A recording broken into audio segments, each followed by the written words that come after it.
None of the. None of the কথাটির অর্থ হচ্ছে এর মধ্যে কোনোটিই নয় বা এর মধ্যে কিছুই নয়, এরকম একটা সেন্স বোঝানো হয়। এখন প্রশ্ন হচ্ছে আমরা যখন নান অফ দ্য কথাটিকে সাবজেক্ট আকারে ব্যবহার করব তখন সেটি কি একটা সিঙ্গুলার সাবজেক্ট হবে না একটা প্লুরাল সাবজেক্ট হবে? তার সঙ্গে যে ভার্বটি ব্যবহার হবে সেটা কি সিঙ্গুলার ভার্ব হবে না প্লুরাল ভার্ব হবে?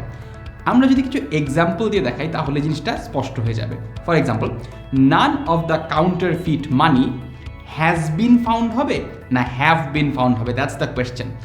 এইটা ডিটারমাইন্ড হবে নান অফ দ্যার পরে আমরা যে কথাটা ব্যবহার করছি সেটা আদৌ কাউন্ট নাউন না নন কাউন্ট নাউন। যদি নন কাউন্ট নাউন হয় তাহলে অবশ্যই সিঙ্গুলার ভার্ব ব্যবহার করতে হবে, কারণ আমরা জানি যে নন কাউন্ট নাউনের সাথে সবসময় সিঙ্গুলার ভার্ব ব্যবহার করা হয়। None of the counterfeit money has been found. None of the counterfeit money has been found. ওই নকল টাকার কোনোটাই পাওয়া যায়নি, একটা অংশ খুঁজে পাওয়া যায়নি।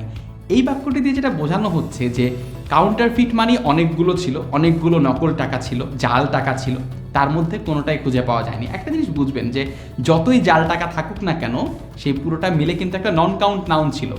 এর মধ্যে কোনোটাই খুঁজে পাওয়া যায়নি সেইটাও একটা নন কাউন্ট নাউন হিসেবে বিবেচিত হবে এবং সেক্ষেত্রে আমরা সিঙ্গুলার যে ভার্ব সেটা ব্যবহার করছি, none of the counterfeit money has been found. কিন্তু যদি আমরা নান অফ দ্যার পরে একটা কাউন্ট নাউন ব্যবহার করি এবং সেটা যদি একটা প্লুরাল ফর্ম ব্যবহার করি সেক্ষেত্রে কিন্তু আমরা সেটার যে প্লুরাল ভার্ব রয়েছে সেই সাবজেক্টটিকে আমরা প্লুরাল হিসেবে গ্রহণ করব এবং ভার্বটিকেও একটা প্লুরাল ভার্ব গ্রহণ করব। For example, none of the students have finished the exam yet. None of the students have finished the exam yet. এখানে স্টুডেন্টস কিন্তু একটা কাউন্ট নাউন এবং সেটা প্লুরালে আছে। আমরা তার আগে যদি নান অফ দ্য কথাটা ব্যবহার করি তাহলে আমাদেরকে অবশ্যই প্লুরাল হিসেবে সাবজেক্টটাকে বিবেচনা করতে হবে এবং যে ভার্ব রয়েছে সেই ভার্বটাকেও আমাদের প্লুরাল ভার্ব হিসেবে কনসিডার করতে হবে। আমি আরেকবার একটু ঝালাই করে দিই।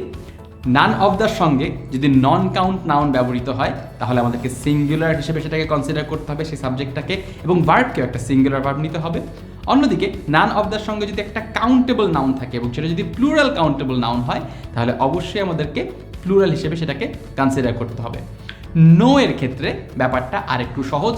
যদি আমি বলি no example is relevant to this case, no example is relevant to this case.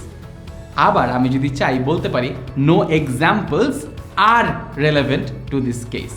খুবই সহজ। নো এর পরে আপনি যে কথাটি যে নাউনটি ব্যবহার করছেন, যে সাবজেক্টটি ব্যবহার করছেন সেটা যদি সিঙ্গুলার হয় তাহলে ভার্বটাও সিঙ্গুলার হবে, আর যে নাউনটি আপনি ব্যবহার করছেন সেটা যদি প্লুরাল হয় তাহলে সেই ভার্বটাও প্লুরাল হবে। No example is relevant to this case এটা সঠিক, no examples are relevant to this case এটাও সঠিক।